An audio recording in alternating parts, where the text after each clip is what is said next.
Okay, so last week we looked at the cross-coupled oscillator. So we finished with that, right? We started off with VCOs. We looked at the cross-coupled oscillator.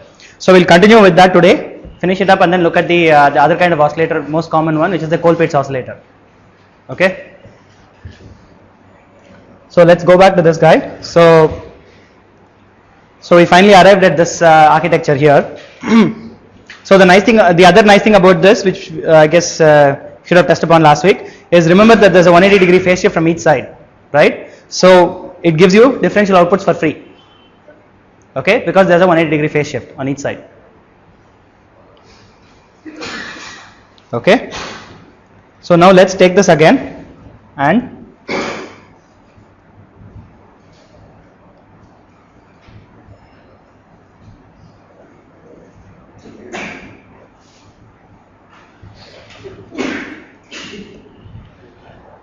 okay, so what we're going to do is find out the input impedance of this differential pair, okay, or let's do Rn.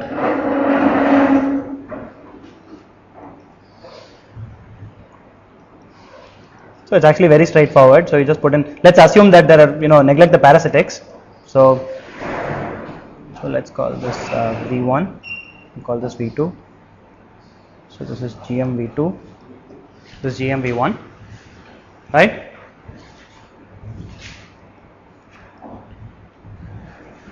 Okay, you put in a test source and it's very obvious, right?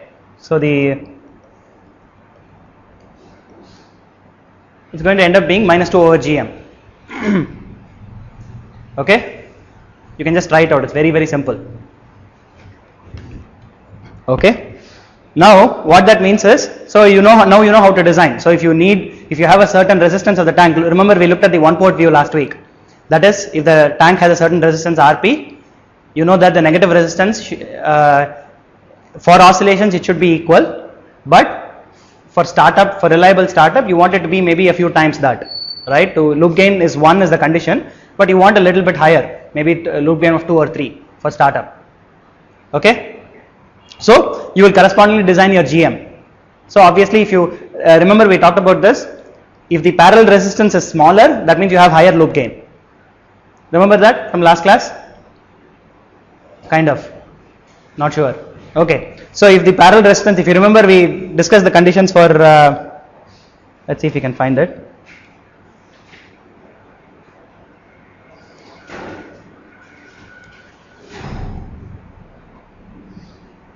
Remember this guy? We looked at the condition for oscillation, right? So remember this, right? Because they appear in parallel, the smaller the impedance is, the more effective it is, right?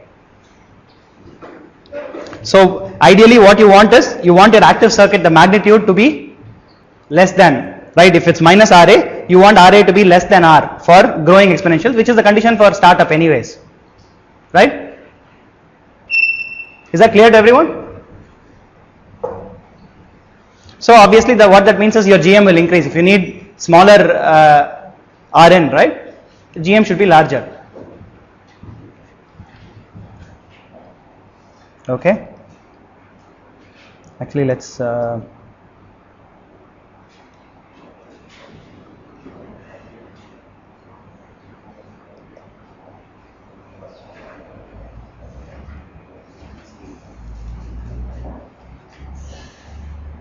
so let's say this is L, C, Rp.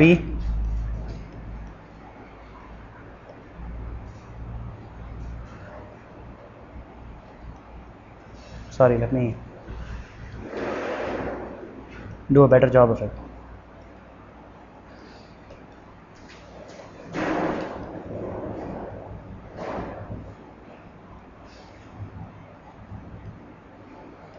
So let's add a current source.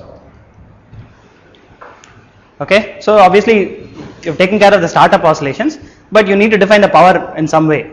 So if you leave it like this, so let me complete this guy. So if you leave it like this, this is the oscillator we saw last class. So if you leave it like this, what happens? The gate is directly biased at VDD, okay, which means it's probably going to draw a lot of current, right? Or rather, the power consumption is going to depend on the size of the transistor, and the size of the transistor is going to depend on the inductor Rp, right? So you want to decouple these two parameters, so you would add a current source, something like this, okay? And of course there are multiple ways of doing this. Okay, so you can add the current source at the bottom, you can add the current source here and ground this guy, okay? There are multiple ways of doing this. And then you can have a PMOS version. Here we are just looking at the NMOS version, right?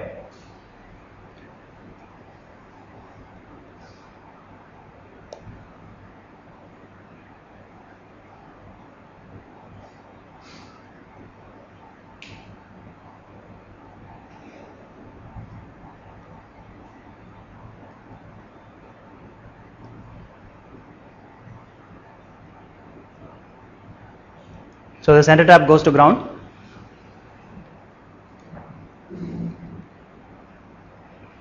Something like this. You can have a PMOS version. Okay, and again, similarly, the bias can even go here. Doesn't matter much. Okay, well, it does matter, but to the first order, it doesn't matter much. Okay. Okay, so let's just quickly analyze this guy.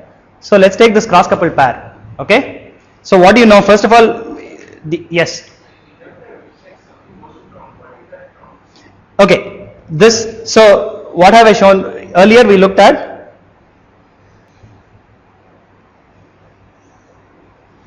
of course we looked at two separate inductors last time. This should obviously be a B and L. We looked at two separate inductors, right? What I did is I just made them a single inductor. Okay. I just made them a single inductor because we are going to compare it with a slightly different architecture, and you want to compare it with the same size of the inductor. That's why I did. What I called that the center tap. Okay, I call that the center tap. In other words, you need to find, so it's something like this. Okay, so this is one full inductor. What you need to find is a symmetrical point such that the inductance is equal on both sides. Like everything is equal on both sides. Okay, that's called a center tap. Okay, so you need to find something like that and use it here. Instead of, I mean, obviously that is better than using two separate inductors. Okay, in terms of area, first of all. And then what you'll find is, in terms of inductance and coupling and so on, it's also better. Okay. This capacitance is a fixed capacitance. Well, it's a combination of fixed and variable capacitance. Remember, right now we are looking at oscillators. We have not gone to the voltage control part. Okay, so right now as far as oscillators are concerned, you just need an L and a C. So this L is a design parameter, the C is not part of the inductor, it is a design parameter. You need to choose it large enough such that the inductor parasitic capacitances don't matter. Okay.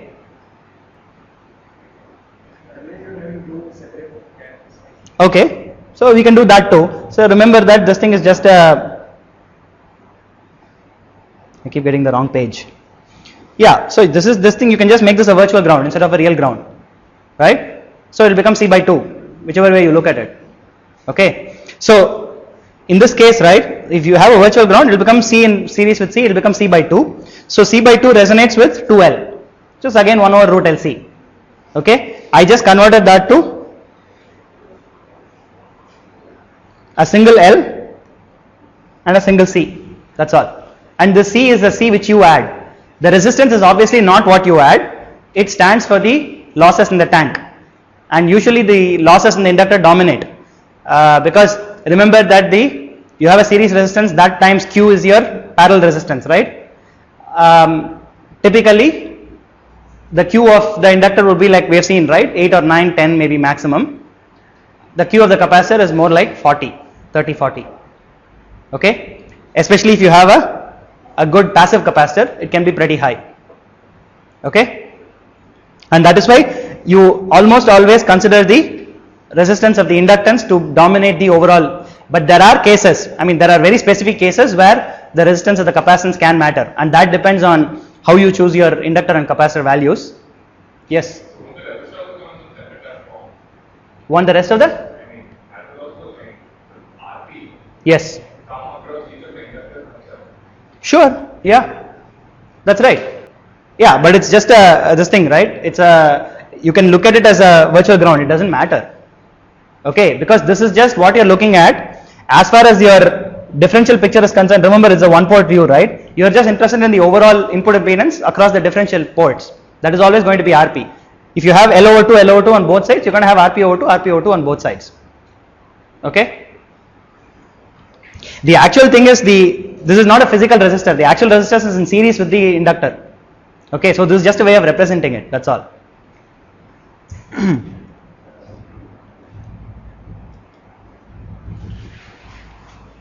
Okay. So what we are going to do is,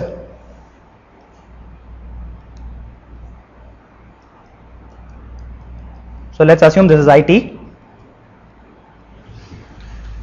Okay. This is I1 and this is I2 and this is V1 and this is V2. Okay. So one of the things we are going to assume is because there is positive feedback through this loop. Okay. What we are going to assume is, and it's a differential pair with positive feedback. So we are going to assume that the current switches very fast between the two sides. Okay. So what we are going to do is we are going to assume that if you look at the current waveform, so remember, even if you take a normal differential pair, as long as the input voltage is large for the mixer, we assume the same thing. We assume that if your voltage is larger than a certain value, we assume that the current would pretty much switch instantaneously, and we assume that the current was actually a square wave. That's why we multiplied it by signum of t, right? So we're going to assume the same thing here.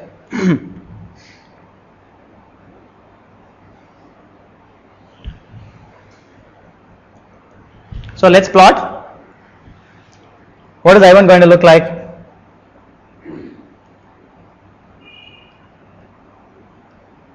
It's going to look something like this. Okay.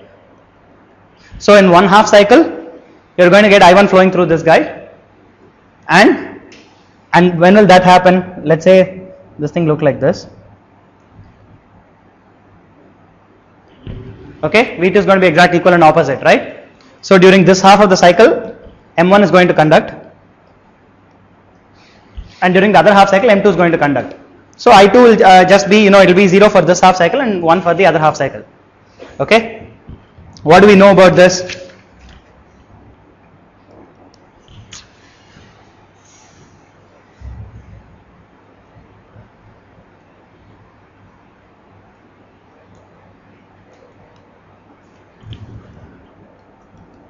Let's write the Fourier series again. Like we have done this many times before, right?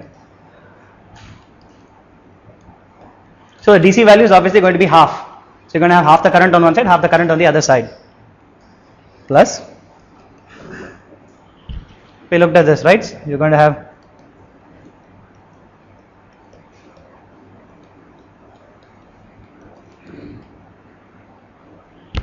so you're going to have all the odd harmonics, right? So what is V1?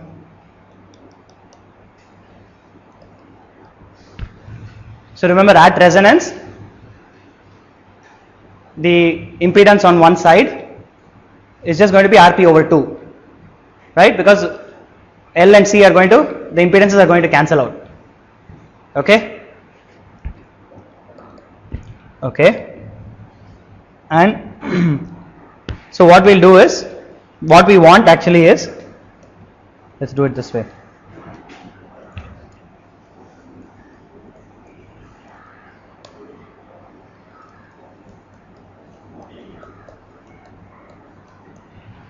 So what is this? 2IT by pi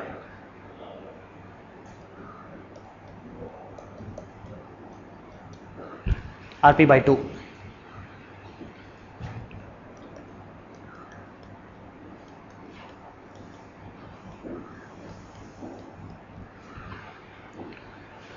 Okay. So this is your amplitude on the left side. Is that clear to everyone? It's pretty straightforward, right? And of course the amplitude on the other side is also going to be the same thing except equal and opposite.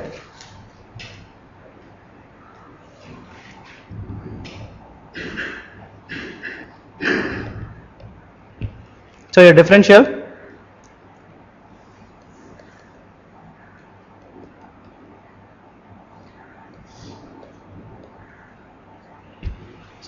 output voltage, which is what you are interested in, is 2 by pi IT times RP.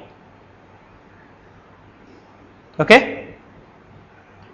So one obvious thing you can see is that it does not, to a first order at least, it does not depend on the device parameters. It depends only on the bias current. Okay, to first order it does not depend on the device size. And the other thing you notice is that it is actually not, it doesn't look like it is very sensitive to the type of the device. Okay, you could have a bipolar device, as long as it switches similarly, you could have the same thing, except that you'd have to take care of biasing, because obviously the base emitter voltage of the bipolar cannot switch by more than 0.65, right? You have a problem there. So you'll need to take care of biasing and feedback and so on. But to a first order, output voltage can be something like this. Okay. The other kind of popular topology is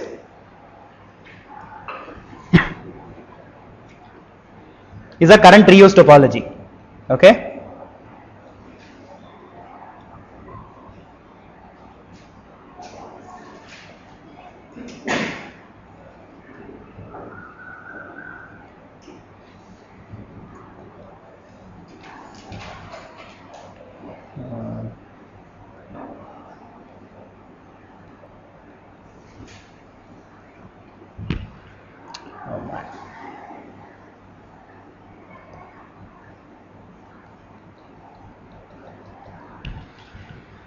Okay, so effectively what you are doing is you are reusing the current. Earlier you only had an NMOS pair, you are now adding a PMOS cross coupled pair also. Okay, so you are effectively reusing the same current, flowing the same current through the PMOS also and getting more negative resistance for the same current.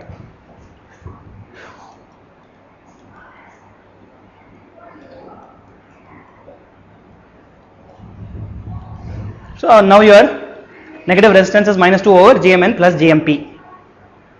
Okay, that is one thing. So you start, yes. Increase the sizes of NMOS. What do you mean by increasing the sizes? Comparable GMs. Okay.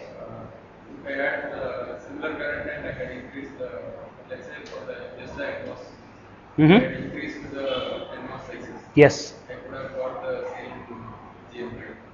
You could have, but what you'll see is, next class we'll look at it. This particular, okay, first we'll see, okay, you could have increased the size of the NMOS to get the same GM. But next we'll look at what happens to the output amplitude. So that changes. That's number one. Number two, if we have time, we'll look at next class. We're going to look at phase noise. We'll see if we can touch upon this. What happens is, you'll find that as far as noise is concerned, this topology is slightly better than the NMOS only topology or the PMOS only topology. Okay, as far as phase noise is concerned. Okay, we'll look at that next class. Okay.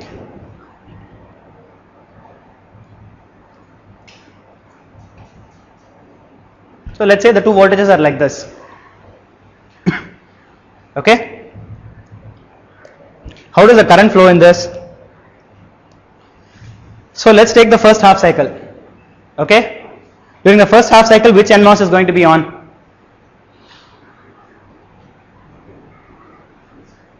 The right side one, right? Because the gate voltage is higher, very high. Okay, which PMOS is going to be on? Obviously the left side one. Okay, so what is going to be the current flow here? That is going to be the current flow in the first half cycle. And in the second half cycle, current is going to flow like that.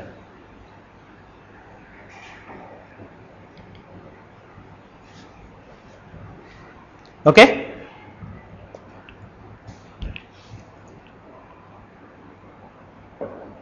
So now if you plot the current through the inductor, right, what is going to look like?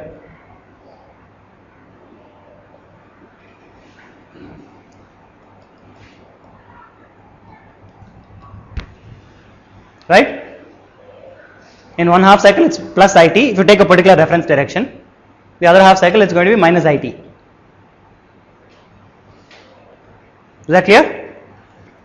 Okay. And let us say of course that you have some RP, resistance of the tank. Okay. So obviously at resonance the inductor and capacitor impedances are going to cancel out and the current is actually going to flow through this RP, okay, which is caused by the inductor. So effectively the current is actually flowing through the inductor. Okay.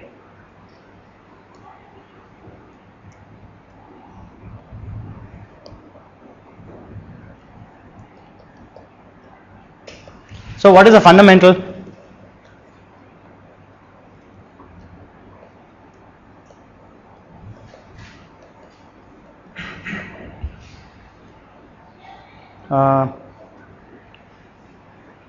In this case the cosine.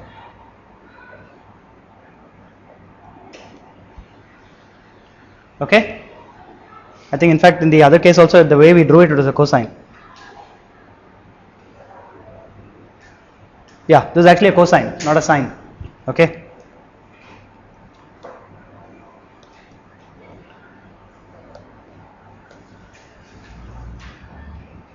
No, this is actually a sine, sorry. The other is a sine also, right? Sorry.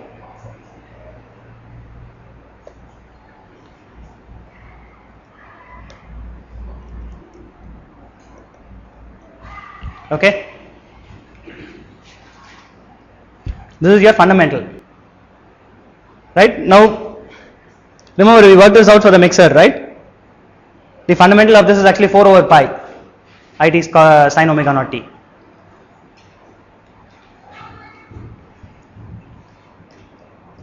So,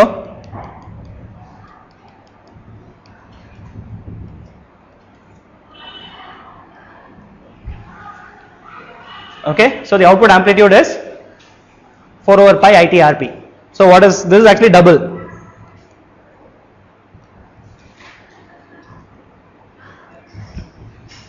Okay, in the other case we got 2 over pi IT RP. Okay. Okay, so that's it for the cross coupled oscillator.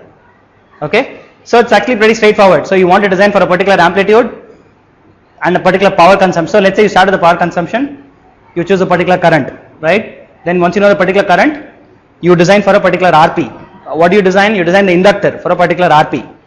Okay, if you want to, you'll see what you'll see is as far as phase noise is concerned, you want to maximize your swing. So you would try to maximize your inductance, which would maximize your RP. Okay, so that would maximize the swing at the output of the VCO. So that's as far as swing is concerned. And of course the sizes, so you have chosen the current, the WRLs of the transistors you will choose based on your startup condition. Okay, depending on which architecture you choose the GM based on that. Okay. Okay.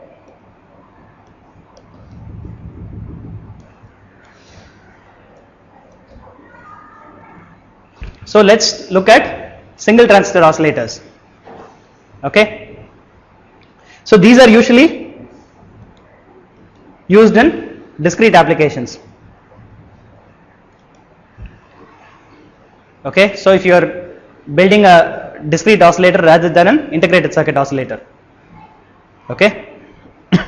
The main idea is you want to choose lower number of transistors so that you have lower noise and so on. Okay, that is the main motivation. So what we'll do is we'll look at two ways of designing this.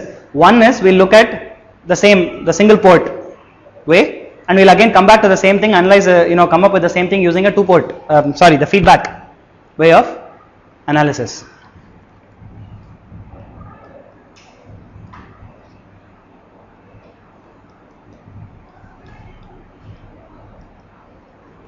So let's take a single transistor.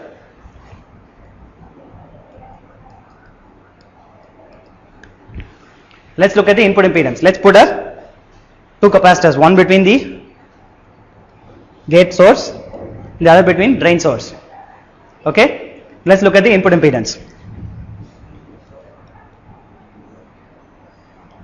So we'll put in the test source.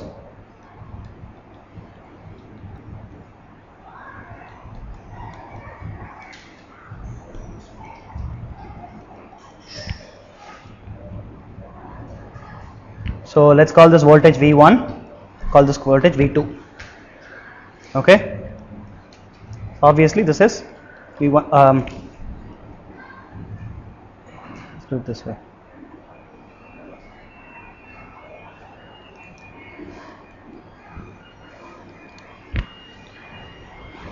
Okay.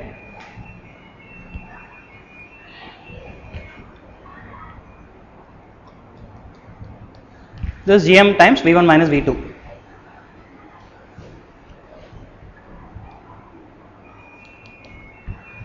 Okay, what is V1? So IT is flowing like this. So it's nothing but V2 minus IT times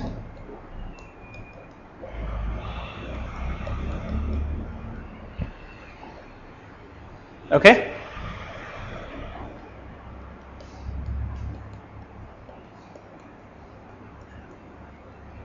So that is one relation.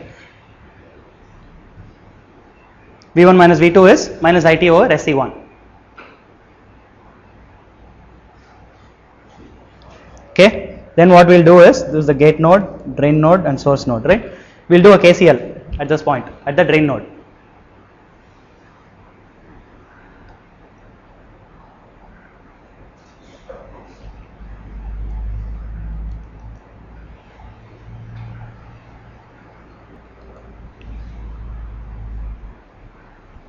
Okay, so IT equals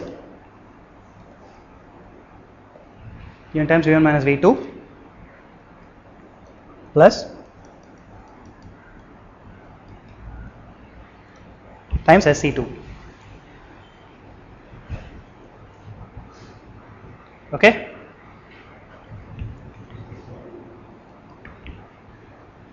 Oh, sorry.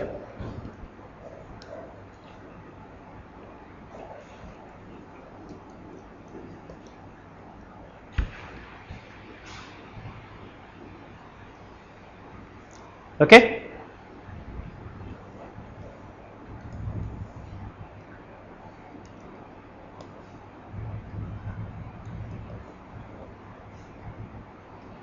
Yes.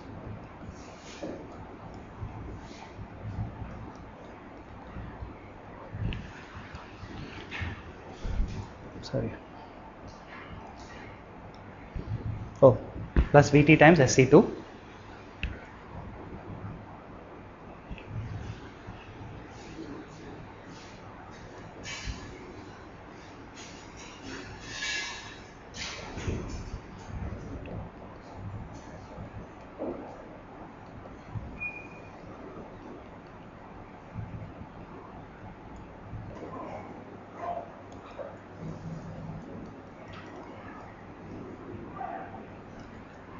Okay.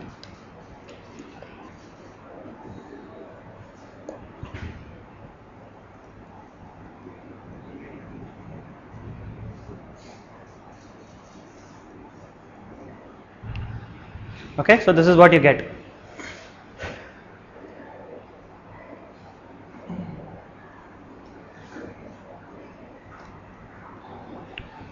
Gm plus S times C1 plus C2 over S square C1 C2. Okay, so you get S square C1 C2 here and you get an extra C1 plus C2 there. Okay, so you can write this as 2, right? So if you look at the impedance as a function of omega naught, so this is your negative resistance term plus, so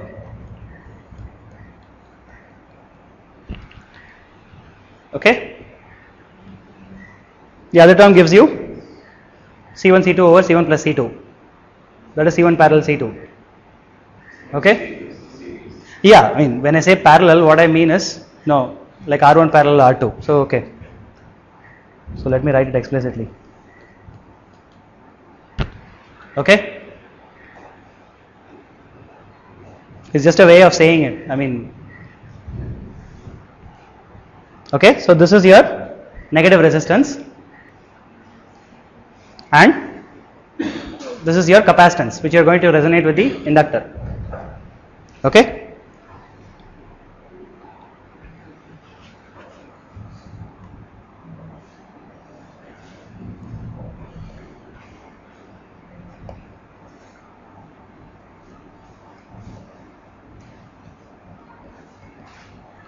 This is the equivalent circuit, right?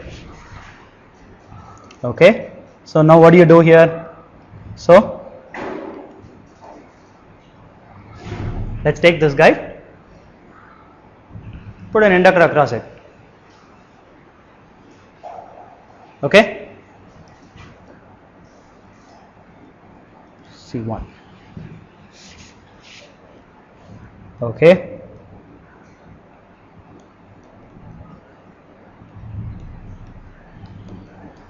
So if your inductor has a resistance Rp across it, okay, so you want Gm over omega squared C1 C2 less than Rp.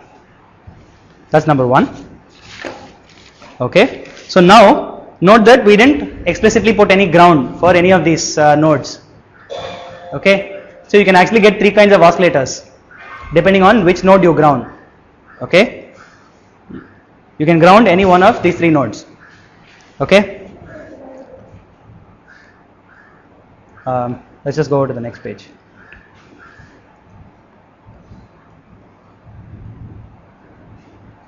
So if you ground the gate,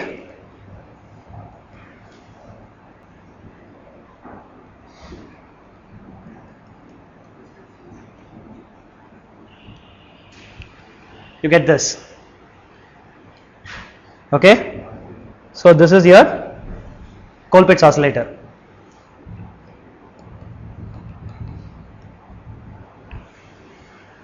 Okay. And if you want to show with biasing, so you connect your inductor to VDD.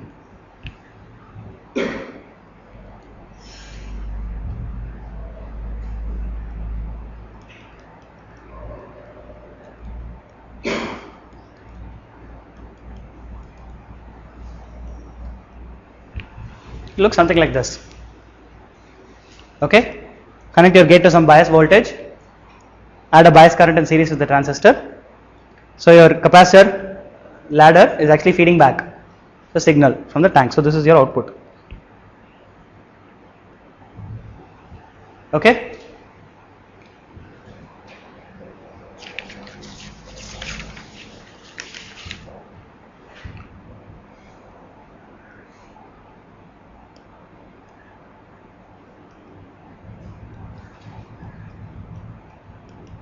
So you can again ground your source.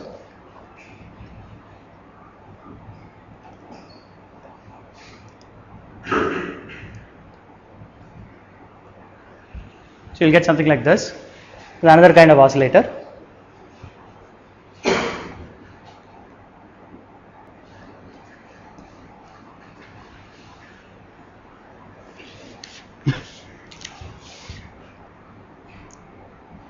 So this guy becomes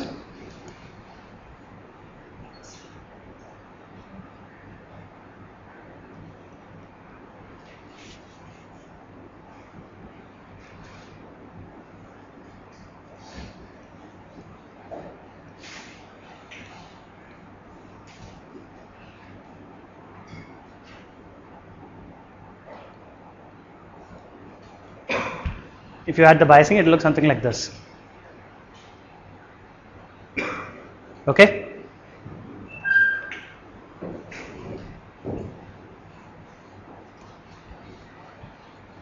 And of course the third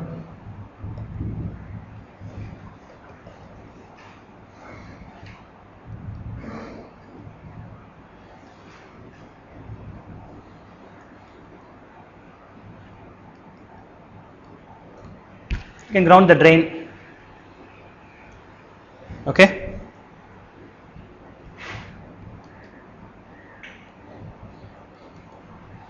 So basically what you are doing is you are using a common collector, common base, common gate or common source. Did I say common collector? Common drain, common gate or common source amplifiers to create the oscillator. Okay, that's what we are doing.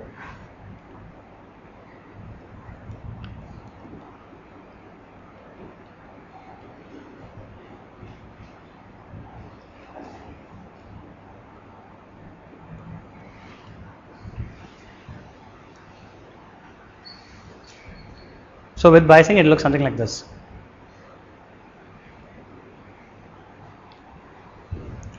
Okay.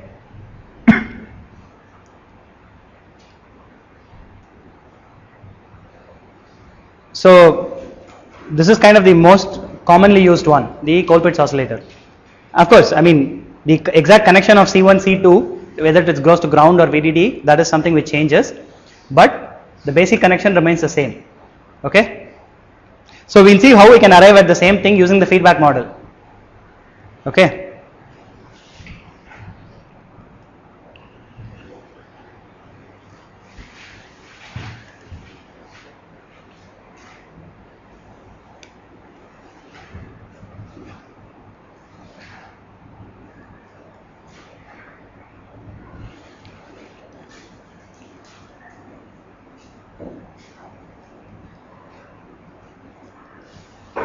So you actually have, let's say you want a feedback, so you know you're going to create some kind of tank. Okay. So let's just draw the inductor for now. You want a feedback and you can feedback, let's say it goes to the drain because typically the output is taken at the drain. So now you have two options, you can either feedback to the gate or feedback to the source. Okay. Which is the correct way to do it? You know that the current and voltage have to be in phase because the resonant circuit is completely resistive at resonance. Okay. Obviously if you feedback this way, the current and voltage are not going to be in phase. So this is the right way to do the feedback. Okay. Okay. How do you do the feedback? You can do it several ways. Okay. So let's say it's like this, and you're going to do the feedback. So the first problem you have to face when you do the feedback, what is the input impedance looking in here? Approximately 1 over Gm. Okay, we'll neglect the output impedance of the transistor. So it's typically very small. Okay. Typically it's a low impedance point. So you don't want to load the tank. Okay. Remember that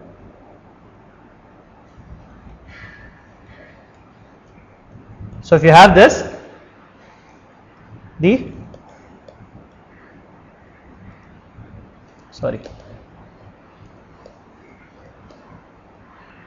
RP over omega naught L. Okay. If you do the direct feedback,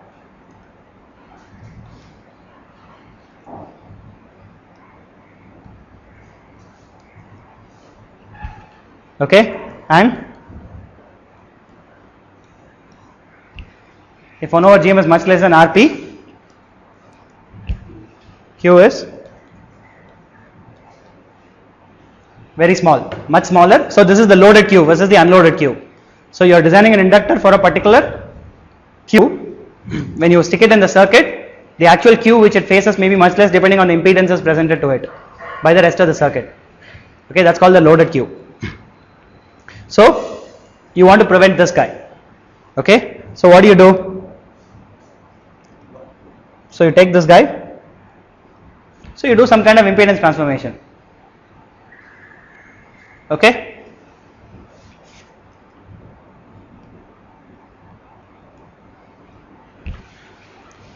So what easier way to do it than use a real transformer, right?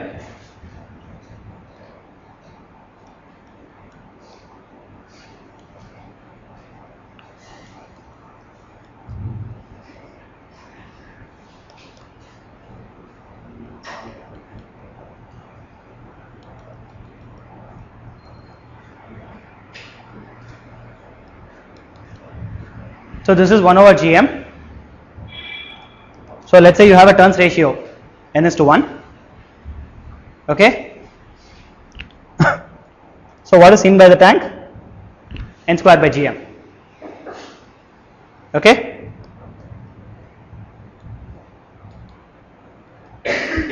So this is one way to do it. Okay.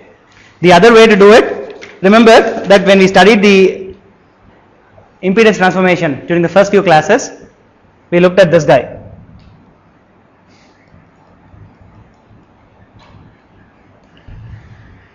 Remember this? The tapped capacitor. The tapped capacitor match.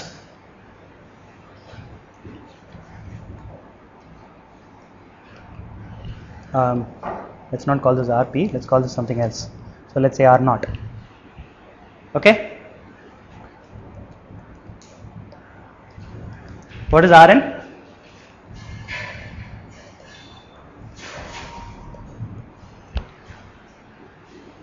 Okay? This is kind of the effective turns ratio. So this is N squared of the capacitor, tap capacitor circuit. Okay? And you also have the tapped inductor.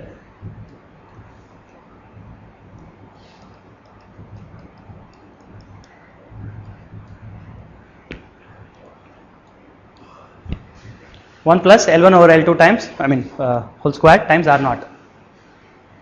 Okay? So you can do either of these two feedbacks. So each one gives you a different oscillator. Okay? So you use this guy, it gives you the Colpitts.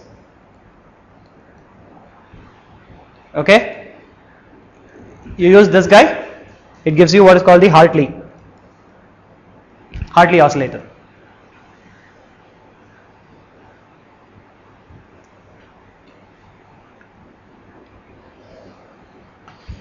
Okay, so what we'll we'll just start off with the analysis of this guy. So what do we know about this guy? The yes. Definitely. What are the trade-offs? What are the trade-offs you can think of here? Direct trade-offs. Obvious things when you look at it. This is using two inductors. So of course, more area. You might be able to implement a single inductor with a tap on it, so that will definitely save on area. We won't have time to look at this in class, but there are implications for noise depending on which circuit you use. Okay, you can I'll put up some papers, you can take a look at it, which discuss the noise of these two circuits and tells you which one behaves better, and also it will also talk about the noise of the cross coupled. Okay, compared to these two guys. So the Colpitts in general is supposed to perform better with noise. Okay, as far as noise is concerned, it's supposed to perform better. The main reason is what we may not have time to get to it actually today's class. If you analyze the behavior of the Colpitts, right, the operation of the Colpitts, what you'll find is the current going through the transistor is actually in the form of pulses rather than as a nice sinusoid or a bias current. Okay, so it actually has a lot of harmonics, and it so happens that those pulses are aligned with the peak of the output waveform. Okay, in general that is much better for noise. Okay, you will see there are other kinds of oscillators where it's aligned with the zero crossing, with cross coupled for example.